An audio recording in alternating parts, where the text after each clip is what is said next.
Those who cannot remember the past are condemned to repeat it. A quote which is useless for this video, but history is repeating. Going to the store was one of the most exciting, mundane things I would ever do as a wee little child before the age of on-demand. Blockbuster visits were a weekendly golden ticket at Willy Wonka's factory. Salted caramel popcorn, rental movies and video games, and just general all-around good time with your family, you dig?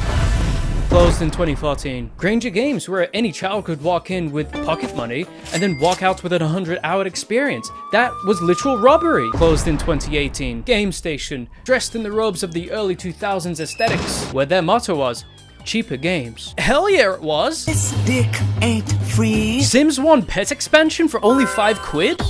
I'll snort that shit up all day. Listen, this shit had me nights up longer than Tony Montana, okay? Closed in 2012. These are companies that share the same tale with the similar moral of people not knowing the sentimental value of it until it's gone. And thus with that, people like to utter, oh, it was an experience. Now, I don't like to live in the past, but it's true. You waited in line for that new game, and once you bought it, you were sat in the backseat of your mum's car, analyzing the manual through and through before it was a laminate advertisement for a season pass, alongside the warm welcome trial of Xbox Live Gold. Do you ever go back and watch those old midnight release videos and feel this sense of community? Super sucklord out here on the corner of Despite never attending that event, you may have, but I never. That is a lost art that is slowly bleeding out by the bloody hand of our little friend we call online distribution.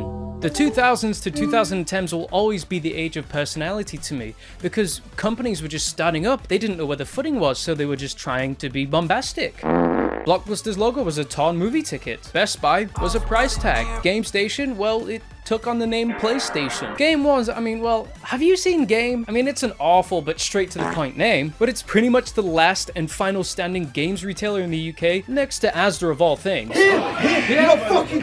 They went from Pimpin' Purple to Back in Black by ADHD. Listen people, I'm gonna say we should protest against the gentrification of company logos. Back to online distribution. The same fate is befalling the devil of the US, called GameStop. Soon visiting the same graveyard that all the other companies are in. But this time, I doubt they'll be missed because in a way, they are already missed. The game I used to go to closed down and then migrated into the shoe section of a Sports Direct. I kid you not, this happened, this actually happened. They're different now, and I feel that's a result of digital distribution. Right now, I mean you won't, but right now, go to your local GameStop or Best Buy, whatever it be. Why is it that you see more merch than games being sold? Among Us plushies, washed out shirts with Japanese text on it, cherry blossom flavored candy, cancer mugs and asbestos. You used to have people walking out that store with this brand spanking new movie called Avatar on this new technology called Blu-ray? What? It's like how movie theaters in the age of Disney Plus and Amazon Prime are hiking the prices of M&Ms and Coke just to stay above the ocean of competition. Tickets alone make no money and movie rights are expensive. Combine that with new movies getting not only a theatrical release but a on-demand release at the same time, that only makes the things harder for them. I do feel the movie-going demographic is definitely a more old-fashioned one. Now this is just a thought, but a group of people who want to experience the film, ones who seek out the theater. It's a spectacle. You can't experience a film the same way you can in a living room on a 60-inch TV.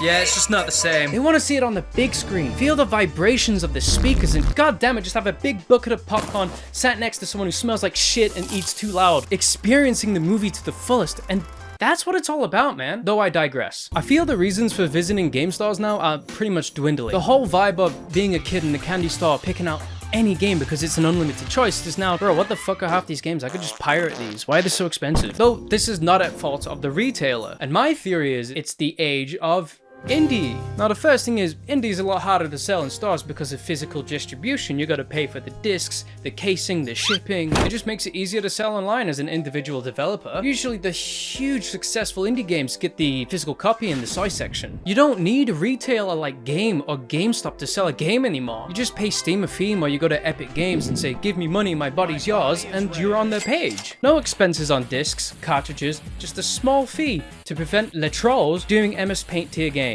Sure, retailers, they can sell Steam or Epic gift cards, but how often is Christmas and how uncreative are the gifters? Who wants it? Online distribution by all means isn't bad. It's incredible how accessible products are now just by the act of downloading, but that comes at the sacrifice of something more human. Creating those memories and experiences despite how mundane the act is. Like how the fuck is going to the store an exciting memory I look back on?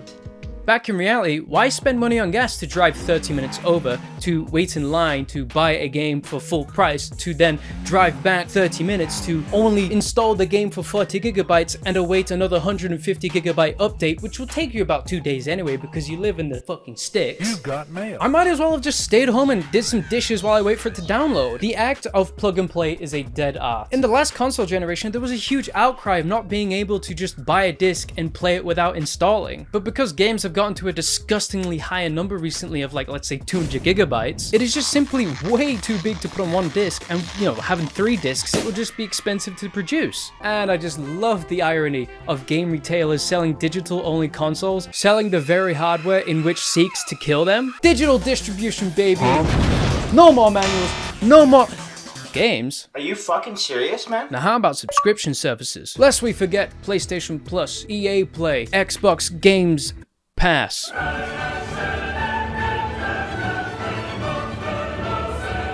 Even less reason to go visit the store. More options equals less time spent on that one game. Usually you go to the store, you buy one game and you play that for the month. Give someone 100 games for a quarter of the price, and they're playing a new game every 4 days. Now on to the topic of cloud gaming. Despite cloud gaming's only attention comes from commentary videos, this idea very much scares the retailer. Xbox allows you to play games just by streaming from their servers to your console. And it's depending on how well your internet is, but let's be real, not very much. But once Elon farts out some Mass Effect buoy to every Illumin and Tesla home in the year 2003 fuck, having physical games are closer to redundant. In this newfound age of internets on demand, it's very hard for retailers to compete against the speed of radio waves. On the one hand, this is sad, and we're going through times of change and we're saying goodbye to the old ways. But on the other hand, at least I will have games stacked from floor to roof, like a really old Champ Chong video. Champ Chong, Chong Chent Chop, Champ Chong here. Hands up! This also brings in the dangerous headache of game ownership. Do you truly own the game that you bought? You know by 110% that you bought this copy of FIFA 8 and it's yours because you got a physical, tangible copy of it, and that EA is not just gonna come through some ethereal portal and steal it from you like a demon? The most common fear of digital distribution is that it could be taken away at any moment, circa Ubisoft and Assassin's Creed kerfuffle. I don't know if there's any clear legal clarification on this matter, though the general idea is that no, you do not own your online games, but you have a license to play them as long as the developer says you can, though the sentiment is divided. I myself, I am unsure. What happens to the games we buy on Steam if their servers go down? How do we get them? Look at Online, for example, a previous online cloud gaming service. It shut down a while ago, and if you bought games on there, well, tough luck, you can't play them anymore and you're not getting a refund. People will tend to archive games before they are lost to time. Lots of games have been lost before, but now through the power of the internet, people are beginning to preserve them and keep them alive. Nintendo games, for example. You can play so many N64 or GameCube games on your computer right now through emulation, games that are physically hard or easy to obtain, though it has been made incredibly difficult to preserve. Because those little goobers Nintendo, they've done a really good job at taking down those ROMs so they can sell their subscription service to play old games that is definitely not overpriced. Yes, I know the ethics of ROMs are in a really weird gray area, but the whole principle of ROMs and emulations are to preserve and archive those in which we love and appreciate. But I'ma just say, the industry will always change and the audience will always adapt. Back in 2013, we all hated the idea, this dreaded concept of online-only consoles. For people who aren't able to get some form of connectivity, it's called Xbox 360. But most of the games being produced nowadays are online only, and it's just normal? Fortnite, Apex, Warzone, you can't play those offline. New ideas, they're scary. Just like that stranger who keeps weirdly staring at you. But over time, we adapt as the world evolves into the next stage of whatever the fuck. I mean, we can't reinvent the wheel. We just make tweaks to this metaphorical car so it can run faster and be a bit more efficient. I mean, there's someone out there who has game dev experience, so could you please, and you should please, correct me if I'm at all just dribbling in this video, which I am. I'm interested. I want to know what you think. Video games are art, but the power of the experience that comes with it is above art itself.